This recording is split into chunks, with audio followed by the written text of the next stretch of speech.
Supreme court और राष्ट्रपति के बीच अधिकारों को लेकर के शुरू हुई लड़ाई में अचानक यू टर्न आ गया है। एक और जहां महामहिम द्रौपदी मुर्मू जी सुप्रीम कोर्ट को घेरने की तैयारी में अपने विशेष अधिकारों का जम के इस्तेमाल कर रही हैं, दूसरी तरफ जो है उपराष्ट्रपति जगदीप धनखड़ का चलाया एजेंडा फेल होने की कगार पे आ गया है।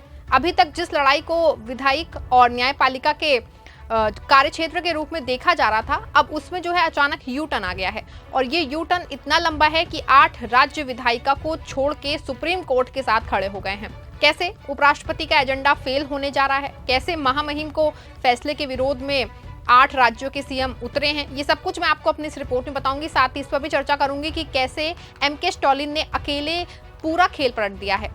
नमस्कार, आप देखना शुरू कर चुके हैं 4 PM और मैं हूं आपके साथ सिमरन। दोस्तों, पिछले सीजीआई संजीव खन्ना ने राज्यपाल और राष्ट्रपति की ओर से बिल को रोके जाने को लेकर बहुत ही ऐतिहासिक फैसला सुनाया था। इस फैसले से न सिर्फ पूरी मोदी सरकार हिल गई थी, बल्कि तमिलनाडु सरकार के काफी दिनों से रुके विधानसभा और कैबिनेट से पारित कई बिल एक साथ पास हो गए हैं। संजीव खन्ना ने अपने फैसले में न सिर्फ राज्यपालों को आड़े हाथों लिया था, बल्कि राष्ट्रपति के नाम रोके जाने वाले बिलों पे भी बहुत सख्ती दिखाते हुए बिल की समय सीमा निर्धारित कर दी थी। खबर देखिए, भास्कर की खबर है। खबर में साफ तौर पे लिखा है, राज्यपाल के बाद राष्ट्रपति पर भी सुप्रीम कोर्ट सख्त, कहा राष्ट्रपति के पास पूर्ण वीटो का अधिकार नहीं, 3 महीने में बिल का फैसला। जैसा कि खबर की हेडिंग से ही साफ है कि सुप्रीम कोर्ट ने कहा है कि किसी भी कीमत पे विधानसभा और कैबिनेट से पास हुए बिलों को रोका नहीं जा सकता है।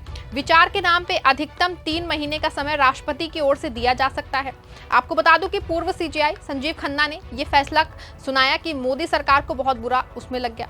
एक और जहां बीजेपी के सांसद निशिकांत दुबे सुप्रीम कोर्ट के विरोध में बयान देने लगे, तो दूसरी ओर अपर राष्ट्रपति जगदीप धनखड़ ने भी मोर्चा खोल दिया है। आपको बता दें कि फैसले के तुरंत बाद जगदीप धनखड़ ने सुप्रीम कोर्ट को पहले तो सुपर संसद बताया, फिर बाद में ये साफ कर दिया कि इसका फैसला लेने का अधिकार संसद के पास है। साथ ही दूसरी ओर भाजपा सांसद निशिकांत दुबे ने तो सुप्रीम कोर्ट से यहां तक सवाल पूछा कि आखिर सुप्रीम कोर्ट को यह फैसला लेने का अधिकार किसने दे दिया। हालांकि आई गई बात खत्म हो गई, लेकिन जैसे ही संजीव खन्ना रिटायर हुए और नए सीजीआई BR गवई ने कमान संभाली, तुरंत ही राष्ट्रपति ने अपने शक्तियों को प्रयोग करते हुए संविधान की धारा 143 का हवाला देते हुए BR गवई से दोबारा दिए गए फैसले पे विचार करने को कह दिया। आपको बता दूं कि आजाद भारत में ऐसा पहली बार हुआ है कि जब किसी राष्ट्रपति ने सुप्रीम कोर्ट के फैसले पर सवाल उठाया हो। राष्ट्रपति ने इसके लिए सीजीआई BR गवई को 14 सवालों का जवाब दिए जाने की बात कही है। इसके बाद चर्चा शुरू हो गई है कि क्या सच में राष्ट्रपति के सवाल के बाद संजीव खन्ना का फैसला बदल जाएगा।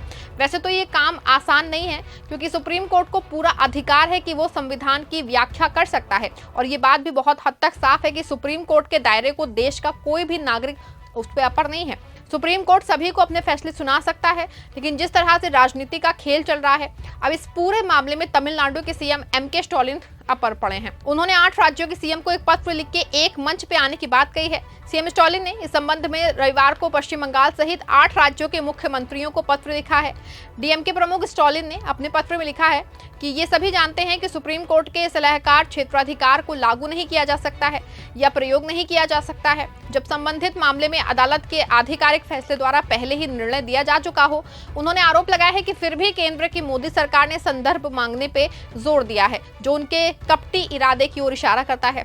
आपको बता दें कि स्टालिन ने गैर बीजेपी शासित राज्यों की सीएम से अनुरोध किया है कि वो राष्ट्रपति की ओर से सुप्रीम कोर्ट में भेजे गए संदर्भ का विरोध करें। आपको बता दें कि स्टालिन ने 17 मई को लिखे पत्र में सभी सीएम से कहा है, हमें न्यायालय के समक्ष एक समन्वित कानूनी रणनीति बनानी चाहिए और संविधान के मूल ढांचे की रक्षा करने के लिए एकजुट होकर अपना पक्ष रखना चाहिए। जैसे कि हमारे सुप्रीम कोर्ट ने अपने ऐतिहासिक निर्णय तमिलनाडु राज्य बनाम तमिलनाडु के राज्यपाल में बरकरार रखा है।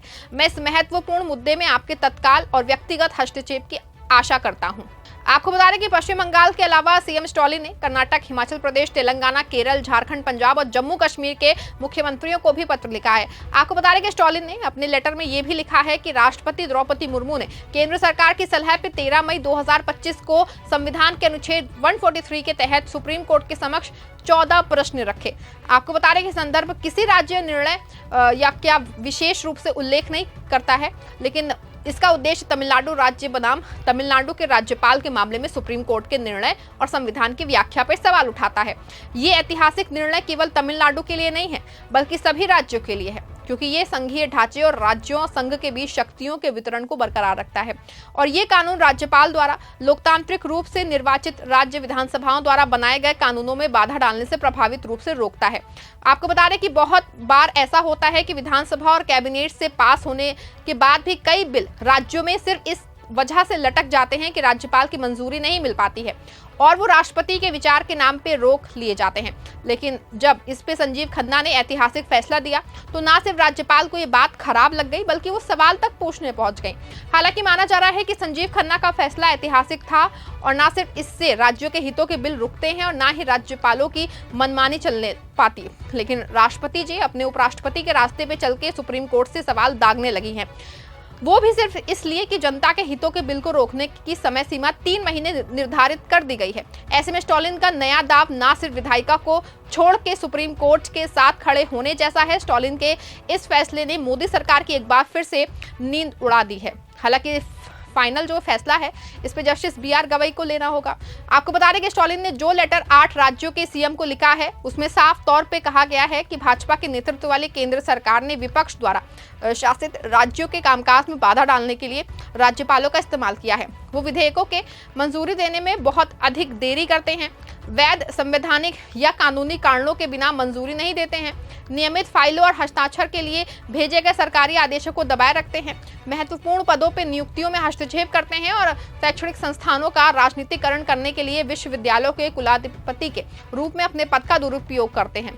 स्टालिन का ये भी दावा है कि राज्यपाल संविधान कुछ मुद्दों पे मौन है क्योंकि संविधान निर्माताओं को विश्वास था कि उच्च संवैधानिक पद पे बैठे लोग संवैधानिक नैतिकता के अनुरूप कार्य करेंगे। आपको बता दें कि जैसा कि MK स्टालिन का कहना है कि राष्ट्रपति की ओर से उठाए गए सवाल बीजेपी की एक चाल है और बीजेपी राज्यों के बिलों पर मनमानी चाहती है। यही वजह है कि राष्ट्रपति की ओर से 143 के तहत ये सवाल जो है किया गया है। लेकिन आपको बता दें कि मामला अब खुल के सामने आ गया है और 8 राज्यों के CM सुप्रीम कोर्ट के फैसले के सामने जो है उसके साथ खड़े हैं। ऐसे में क्या सुप्रीम कोर्ट अपना फैसला बदलेगा या फिर नहीं? क्या सुप्रीम कोर्ट राष्ट्रपति के सवाल के जवाब में अपने कुछ तर्क देगा या फिर कानून की व्याख्या के सवालों और धारा 142 की बात करेगा? क्या 8 CM के एक साथ आ जाने से राष्ट्रपति के सवालों पे कोई फर्क पड़ेगा कि नहीं पड़ेगा? पूरे मामले पे आपकी क्या राय है? कमेंट सेक्शन में जरूर बताइएगा। खबर को लाइक और शेयर भी जरूर कर दीजिएगा।